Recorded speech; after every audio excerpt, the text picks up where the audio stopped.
Hello, Canada. Welcome back to another edition of the Canadian Citizen Journal. I'm your host, alias Tagai. Well, Carney, Skid Mark Carney. This guy, I tell ya, you just can't end the corruption, the lies. The lies are getting out of hand. And then just more and more stuff exposing him. And the media is not doing their job. At least there's a couple out there that are questioning him appropriately, but even then, like I said, they steal a story from independents, and then they throw it at him so that they can kind of make it look like it's theirs and hide it. And then you just get the blatant lies, which we're going to bust today, from not just the media, but from Carney himself. But first, I just want to start off with a rally he had later in the day. I just want to start off with this. He got called out for Epstein.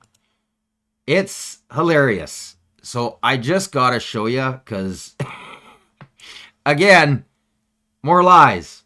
But listen to this. And the system of trade that was anchored on the United States, a system that we in Canada had relied upon since really the end of the Second World War, a system that, well, it wasn't perfect, had helped deliver prosperity to our country for decades. That system is over. And I'm afraid our... Let's get it right. Look. Thank you. You know... Called him right out on Epstein. Just called him right out. You know what? And now all these nitwits, all these followers, I shouldn't say that, because a lot of them, they just don't know. I get mad, I get a little bit frustrated, but they don't know. There are a few nitwits in there. Obviously, the cardholders, the lifelong cardholders that refuse to just discuss it. But the majority of people they're not really stupid. They're ill-informed. So let's just inform them. Here is Carney. This isn't an AI picture. It's already been proven. They know each other. They get together lots. His wife and Maxwell, they're like best buds. It's actually Carney's wife's sister that is like super besties with Ghislaine Maxwell. And another fact. Yes, they're in the damn black book. They're in there. It's already been proven. And not once, not twice, not thrice. They've got like 3 phone numbers for each of them, even their home addresses. They're in there. So, enough with this.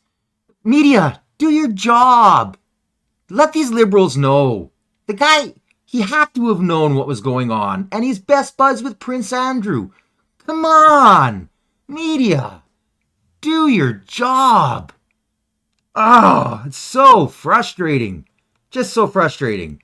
All right, now let's get to this morning's presser. We're just going to pull this apart in pieces. You know, new online platforms have created new threats, including, and perhaps especially, for children.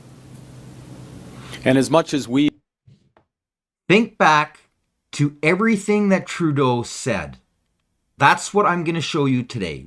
Just literally, this is a puppet of Trudeau. And it's not the puppet because he's actually the master, but almost word for word trying to sell the exact same things Trudeau tried to sell that all ended up being either socialist, complete lies, or trying to remove the rights of Canadians. He's just going to finish what Trudeau started. That's all he's going to do. Listen carefully. We as parents want to protect our kids. We can't always be there. This is the Kids Online Harm Act again. Remember all these bills that went through? They ended up being censorship. We can't always be looking over our kids' shoulders to see what they're doing or what they're exposed to online. And so while protecting children is first and foremost a parent's responsibility, it is also a collective responsibility. Now, no, it's not. No, it's not. It's not the government's responsibility to be the parent. Get the hell out of people's houses. How about start charging the parents when the parents aren't responsible enough to look after their children? I've yet to find any of the software that doesn't have adult parenting regulations where the parent can actually lock kids out. The parents have the ability to parent. They have the ability. So how about when a kid is doing something bad to another kid, we charge the damn parent instead of trying to remove the rights of good parents by censoring everybody. Listen carefully. This is a standing committee in the United States. Rupia explaining to them what's going on in Canada. I'd like all of you to think of me as a time traveler from the not too distant future, coming back to the present to offer you a glimpse of what could lie ahead for America. I live in a time in which, in the name of fairness, you can't share the stories you write for my news publication on social media. I live in a time in which, in the name of the common good, you can be kicked out of your bank and online payment system simply for expressing the wrong political views. I live in a time in which, in the name of social justice, you can commit a serious crime but get a more lenient sentence if you happen to be the right skin color. I live in a time in which, in the name of safety, you can be arrested for exercising your right to peaceful protest if you happen to be protesting the wrong thing. Of course, I'm not a real time traveler, I just live in Canada. Americans, and perhaps those in this chamber, surely think Canadians are too nice, we're too polite. She's absolutely correct. I'm not going to go through the whole thing, but I'll give you the end. Canada was once a bastion of free expression, but now not so much. Consider that at the same time the government and its corporate allies are curbing the free expression of truckers and journalists, the government is defending the rights of pro-Palestinian demonstrators, many of whom traffic in what can only be called anti-Semitism. Think about that. They chant it in the streets. I show it on this all the time. I don't have time today. It's happening again. In fact, this weekend, there's supposed to be a huge Palestinian protest, which I'll probably end up showing you guys. Because these people they're not pro-Palestine. That is an absolute lie. I had Palestinian friends who got done in, never came back trying to save their families. And it wasn't Israel that killed them. It was Hamas. It was the people that are rioting in the streets that they're supporting. They're protected. And by the way, Daisy is in a lawsuit now, which is great. And I'm going to hopefully show that on tomorrow's episode when I have more time. Vaccine skepticism, not okay. Peddling medieval blood libel legends about Jews, okay. I'm all for protecting free speech. I'm from the free press. I just want that protection applied fairly. I also want to be clear, these are just a handful of hundreds of stories I could have picked. What is happening in Canada is a gradual suffocation of free expression. It is draped in a cloak of niceness, inclusivity, and justice, but it is regressive, authoritarian, and illiberal. I came here today not simply to warn you about what lies ahead, but to plead with you to do something about it. Now is not the time to be polite. Now is the time to defend loudly the liberties and rights that have given us the greatest freedoms in human history. Now, a lot of you may not know who this is. Elon was listening. It wasn't 2 weeks, 3 weeks after she did this where Elon started speaking up.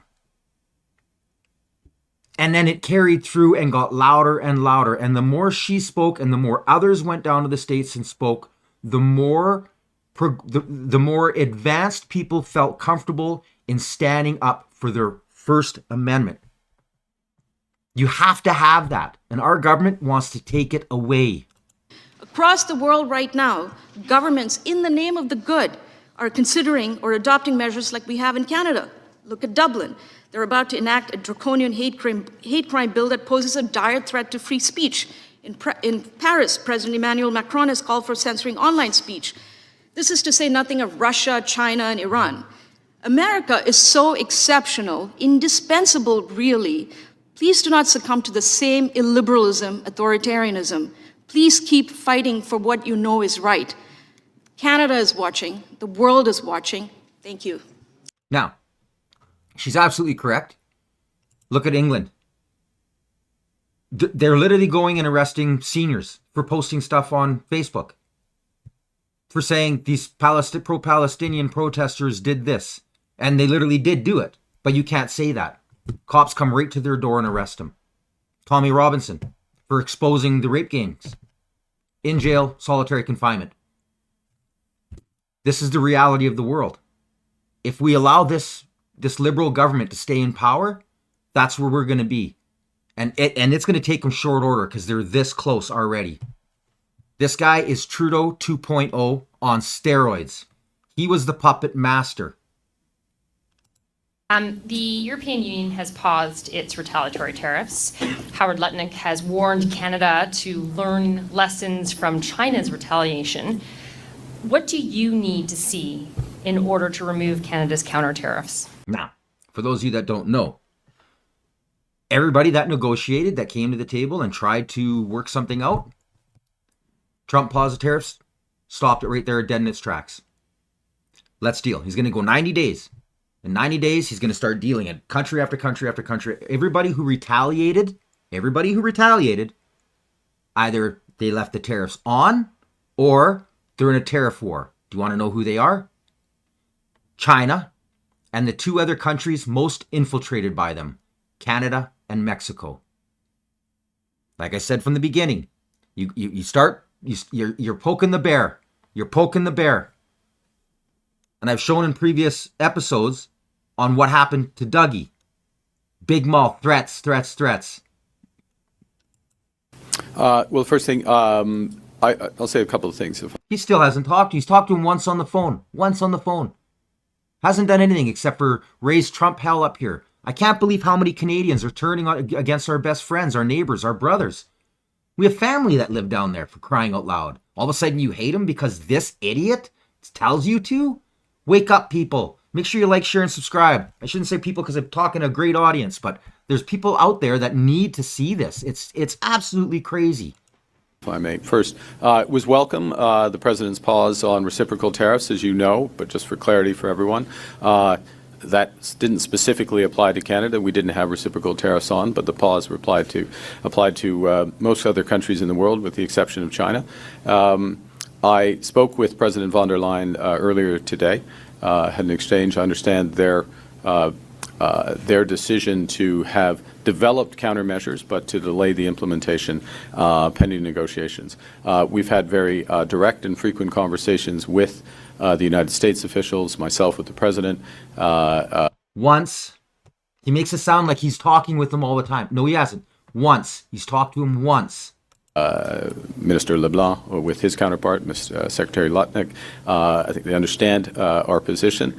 We have been subject to a series of direct tariffs that are still in place with respect to steel and aluminum, with automobiles, and of course I will call them the fentanyl tariffs that are in place.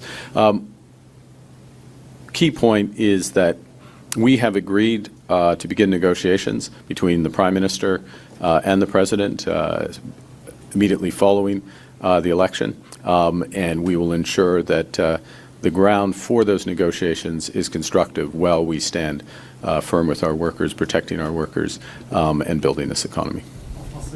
En français. This guy, he's just such... And the media doesn't call him out on this. Trump's tariffs aren't hurting us. Yes, they're affecting our industry. Canadians aren't paying extra. We're not paying extra on anything. The Americans are paying extra. The media, for some reason, which we all know why, refuses to tell that. While he's screaming around telling everybody, oh, he's going to... And literally, at that rally, the first rally I showed you that happened this evening, he went out there saying that Trump wants to take us over and the whole spiel. Oh, he's going to economically destroy us. He wants us to be the 51st state. Blah, blah, blah, blah, blah, blah, blah.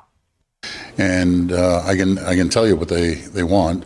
They're going to put a global tariff on the whole world on August the 2nd. What we're working at is making sure that we're first in line for exemptions. As Secretary Lutnick told us, he's not invading Canada and all the other nonsense that's been going on. He wants to boost up Canada. It's in their best interest. After, if I can put it bluntly, after they fill their plate, we aren't looking forward to April the 2nd, but we will retaliate. Dollar for dollar, tariff for tariff. It is going to hurt the Americans. It is going to hurt us. You think you would have learned? You think him and Carney, especially after he went down there and got his coochie whacked? Still trying to pull a tough guy routine. He's a liberal at heart. He's not no conservative. He's got to peel the blue clothes off, expose his red pajamas. It's absolutely ridiculous. Moving on. With respect to the question in President Macron's declaration overnight, as I recall, would we follow suit, in effect, was the question. My answer, in a word, no. We support a two-state solution. This is where he's talking about Israel. Because he just literally insulted Israel. But a two-state solution where we have a free and viable Palestinian state living in peace and security alongside an Israeli state which lives in peace and security. Those conditions do not exist at the moment, unfortunately. Presque chaque jour. Now, that's the exact same thing Trudeau's been saying. Well, guess what? Bibi ain't taking that shit. Because Bibi pays attention. And here you go. Canada has always sided with civilization, so should Mr. Carney, but instead of supporting Israel and democracy that is fighting a just war with just means against the barbarians of Hamas, he attacks the one and only Jewish state. Mr. Carney, backtrack, you're irresponsible. Now this is what he is talking about. This liberal leader Mark Carney lets slip his stance on Israeli policy when he's responded to an anti-Israel heckler asking about the genocide in Gaza. There ain't no genocide in Gaza. Listen carefully. Tough. Mr. Carney, there's a genocide happening in Palestine. Thank you. Thank you, Diana. I'm aware, which is why we have an arms embargo. Tough. That's why he has an arms embargo. He's Justin. These people, and they just sent like $270 million over to the new government of Syria. The new government of Syria is Al-Qaeda, ISIS, the Muslim Brotherhood. This party is a party of hate and division and war. Unbelievable what this guy's doing to Canada. Like I said, he's the puppet master. He's come out to take the reins and finish what Trudeau started. He hasn't changed any cabinet members. Still 11 Chinese interference that are running right beside him. How many conflicts of interest? They're all there. Never booted any of them out. Who did he boot out? Chandra Arya. Yeah, right. Yeah. Connie from CBC. The buyback program was a political mess for the previous Liberal government, something your Chief of Staff, Marco Mendicino, would remember. You've recommitted to it today. What makes you think that you can do it differently? Well, he literally said he's going to do the gun buyback again. And he's going to push Canada Post and push the police to come and take our firearms. Welcome to fascism. Like I said, the door is opening. You elect these guys, we're past socialism, we're into fascism. They're coming to take our guns. We have the best, most secure process in licensing to get guns. This man did exactly like Justin Trudeau did earlier in his that rally that I showed you the very first clip from. He's going off about, oh, it's the guns and everything. Oh, but we're not going to take hunting rifles. Oh, no, but we're not going to change anything. You already took 2,000 styles of hunting rifles. Hunting rifles.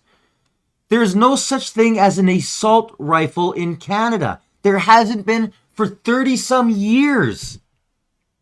It's all lies. Fear, hate, and division. Well, I think first off, let me say this, which is, and I'm Natalie, if I may, look, I'm honored that Natalie has presented herself as a candidate, but she is a person like Bill Blair, like the MPs behind me, who go into public service to get things done, to change things. That's the standard, not to make an announcement to get things done. I count myself in that camp as well. And he's coming together. As I said in my word, come hell or high water. Anybody with guns, He's gonna send the cops knocking to our doors. I'm warning everybody. I didn't think he would go this far with the guns, but you know what? I'm not surprised. I'm not surprised. This guy is a complete fascist dictator. How about just a little reminder about the truth? Favor of a national approach to managing the issue of handguns in Canada. You believe that a handgun freeze is one method of reducing these types of firearms. But what struck me in the second part of your statement is you said, while allowing existing law-abiding handgun owners to practice their sport. I think at the end of the day, the notion of firearms itself is a very divisive issue in Canada, as we recognize that there are people that is a sport they're engaged in. And I think, talking about Olympic or international competition is a good example of that. I'm going to stick by a statement I've said, I feel like 200 times in the last year and a half. Law-abiding firearm owners and possessors are usually not the problem. Predominantly, they are not the ones that are causing the issue. The issue is people that are criminals or using them for a criminal purpose and aren't really willing to follow the law in the first place. Now, think carefully.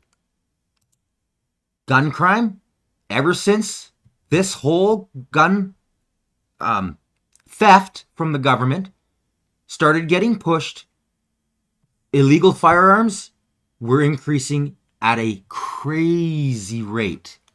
We're talking crazy rate. And nobody's talking about how they're even trying to pit,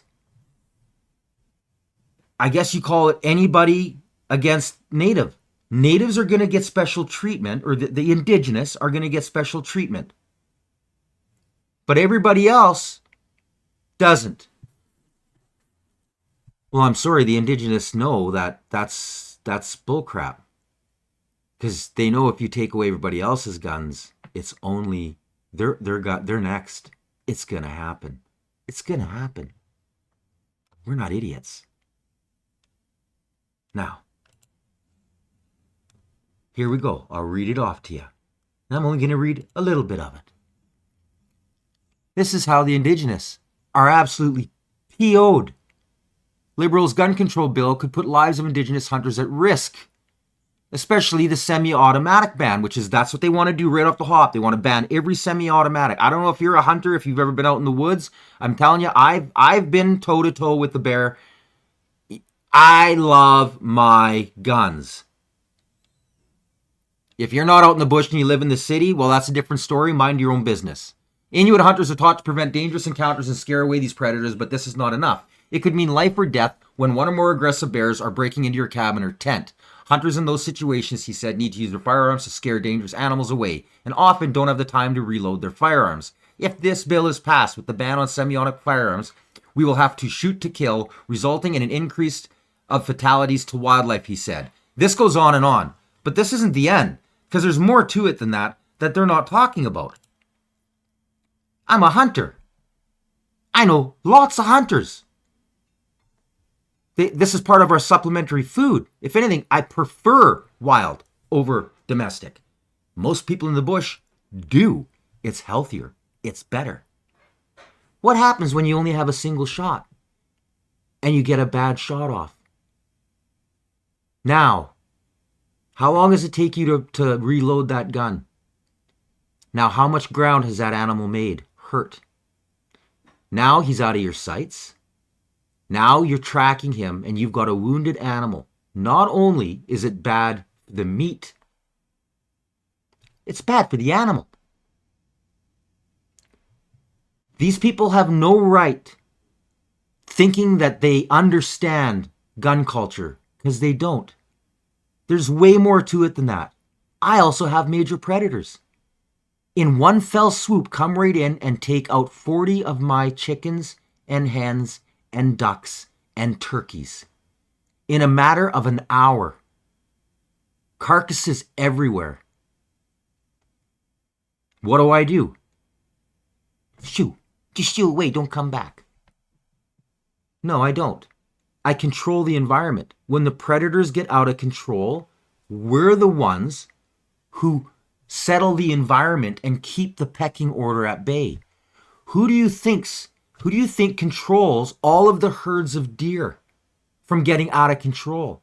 Who comes in and controls when wild boars take over areas? Look at what they did in BC. The Liberal government hired Americans to come up with fully automatic weapons, gave them a helicopter, and they shot hundreds upon hundreds of deer with fully automatic, what we're not allowed to have, because the population got out of control. All that meat, wasted. All they had to do was mind their own business, leave us with our guns, and call an open season. Done. Everybody's freezers are full. Everybody has to mark down the animals, and we do diligently. It doesn't matter if it's a rabbit, a grouse, you write everything down. These guys are lying. They're lying straight through their teeth. And then they get people who have no bloody idea from the Polytechnique saying, oh, that's all crazy. He used a damn 22 people. A 22. Come on. Come on. Because we don't have fully automatic rifles here. Fear, hate, and division. It's ridiculous. Absolutely ridiculous. These guys are insane. Connected. Unbelievable. Let's get back at her. We got lots to cover. Hi, Nujida Malise, Globe and Mail. My colleagues have a story today about a Liberal candidate's relations with China-friendly groups and a meeting that you also held with a pro-Beijing group. So my question is, why did you... Do you see the little smirk? Watch his body language.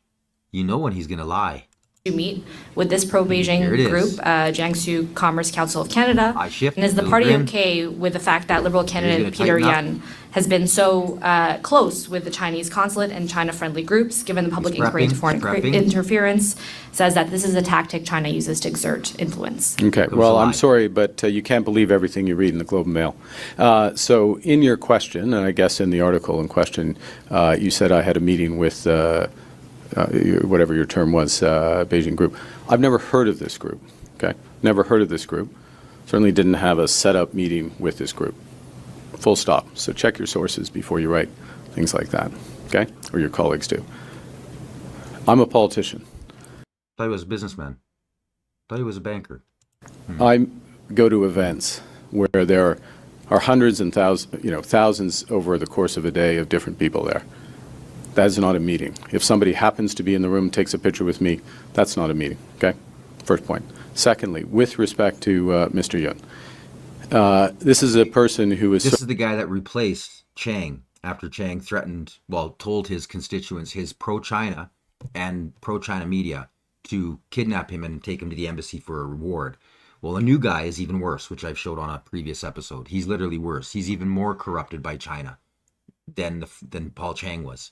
And he's going to back him up now too. He still hasn't said anything about Paul Chang. As far as he's concerned, Paul Chang's a stand-up kind of guy. He's a perfect liberal, and he is. He's a perfect liberal. He is a perfect new liberal. He fits right in with all of these corrupt liberals. Served his community for decades. There's a person who's deputy commissioner of the police. Ring a bell? Doesn't this just sound exactly like what he was saying about Paul Chang? Okay. A person in discharge of those responsibilities meets with a variety of... Enough of that. Okay. Fact check. Ready? Let's fact check. Here we go. Explain this, Mr. Carney. Oh, it was just a photo op. You're standing with the whole crowd. People are coming up. That's what he said. People are coming up, and you don't know who you're standing with. Look around. Look around carefully. Do you see crowds of people? Nope, I sure don't. I also see 3 people in there that I've got on my list. And as far as I kind of took it from Sam Cooper, he's got everybody in there on his list. I got more research to do, and hopefully Sam gives me some more information. It'll help me finish tracing some more lines and exposing some more people. Oh, you mean it's not over yet? Oh, my lord. You mean there's more? These pictures go on and on. On and on. It's all true. It's all true. He's corrupt. Here you go. pro-Chinese propaganda, pumping him up. Right? There you go. Never ends. It never ends. Lies. Straight out lies. He's just lying to everybody. This man is corrupt. He's owned by China. He's invested deep with China. Let's keep going. Catherine Lévesque, National Post. Good morning. People at conservative rallies say they don't necessarily believe national polls. Earlier this morning, conservative leader Pierre Poilievre would not say if he believed them. My question to you, do you believe the polls right now? And do you commit to recognizing the result of the election, whatever it is? Jeez, of course. Okay. Yeah. Okay, are you ready?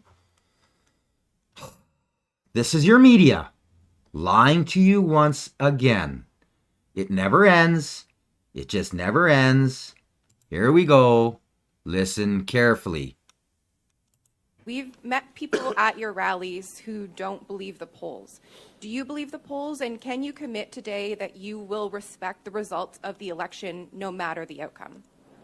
Yes, and that decision will be based on whether, after a lost Liberal decade of rising crime and costs and a falling economy under America's thumb, we can afford a fourth Liberal term, or whether maybe we're not hearing that right. We've met people at your rallies who don't believe the polls.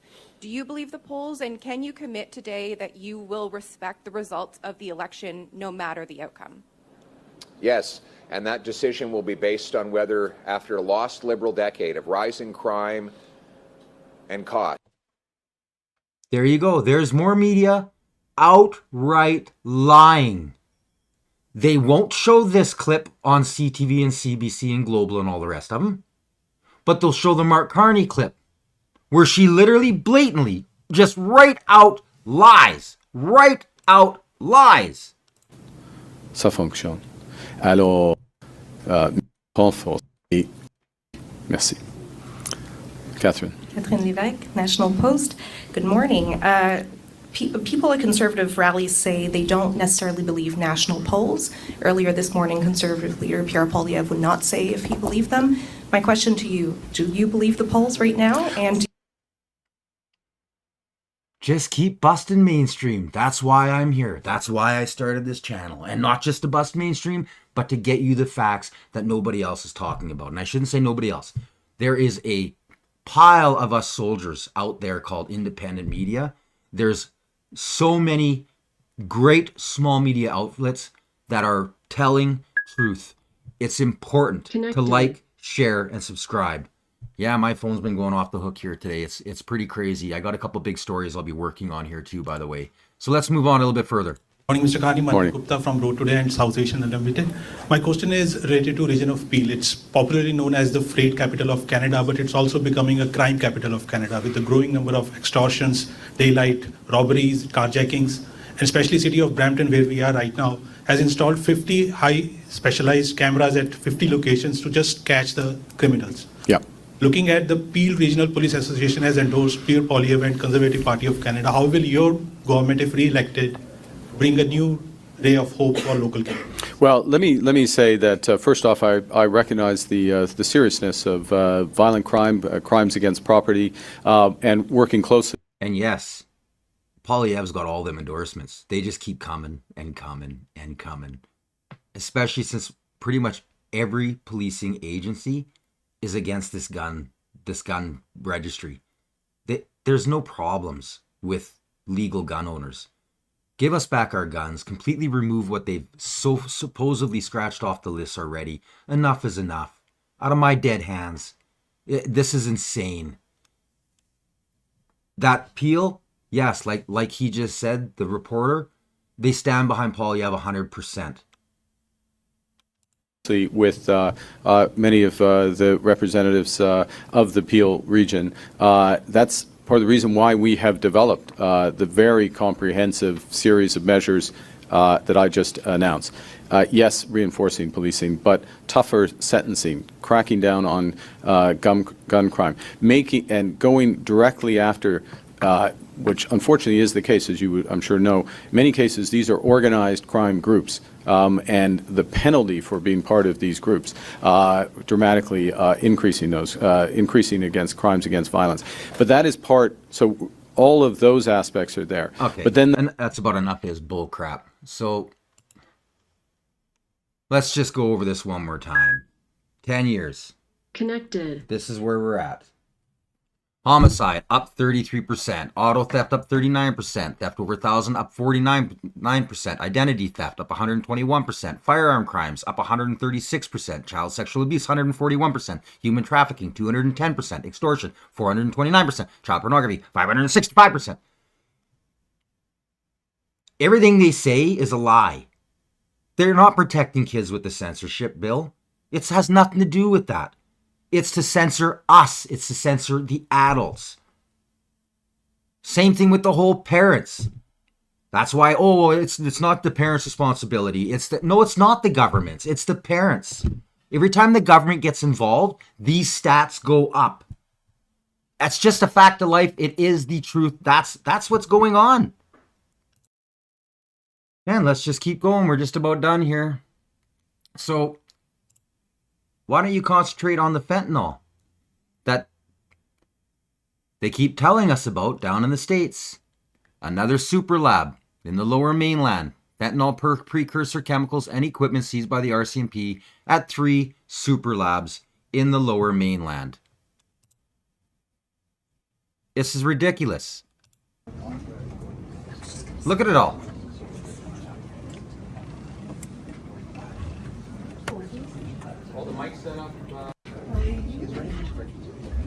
Trump ain't lying. The administration's been after us for a decade about this. It's getting out of control. 2 years after Trudeau came in and started doing pansy slap on the wrist rules, this has been getting out of hand. This is what's going on. And then guess what? We get more breaking news. More breaking news. Western Standard. Third offshore fund emerges under Carney's watch, raising political questions. Didn't hear any mainstream media talking about this today. Not a word. Not a single word. A third investment fund led by Liberal leader Mark Carney during his time at Brookfield Asset Management has surfaced in the Cayman Islands, stirring fresh scrutiny over his private sector background. The revelation follows after 2 previously registered funds together worth $25 billion American, which were registered in Bermuda while Carney served on the firm's board of directors from 2020 to 2025. This man is a professional money hider, money launderer, tax evader. Speaking of which, has he even filed taxes in Canada in the last 29 years, considering he hasn't been, in Canada? He hasn't worked in Canada? I don't know. Like what?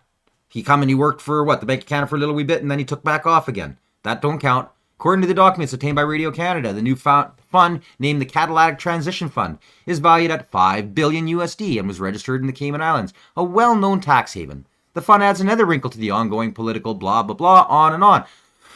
Excuse me. The 2 earlier Brookfield funds, the Brookfield Global Transition Fund, $15 billion USD, and the Brookfield Global Transition Fund 2, $10 billion USD, were registered in Bermuda 2021-2024, respectively. Brookfield has repeatedly declined to comment on the specific reasons for placing these funds offshore, but insists its structures are legal and conform to international tax standards. Let's just go to the next one. Here we go again.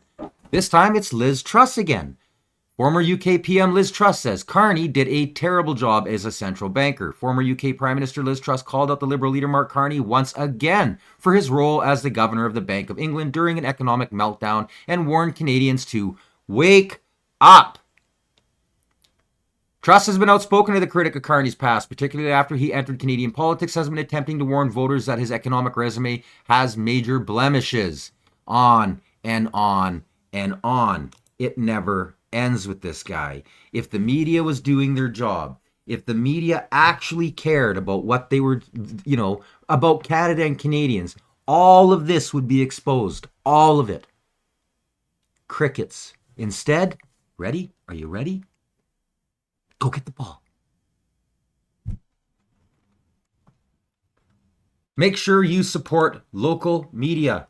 It's very, very important that we take over, remove, and just destroy mainstream and legacy. It has to end. It's gotta end. You can make the difference. Not just me. All these other people out there that do great work, like Juno, Western Standard, and all the rest of them. There's a pile of them out there. It just takes support. And again, once again, like us smaller people, if you can donate, all the better. Because we don't make any money, especially the way that Trudeau has set up the system in Canada.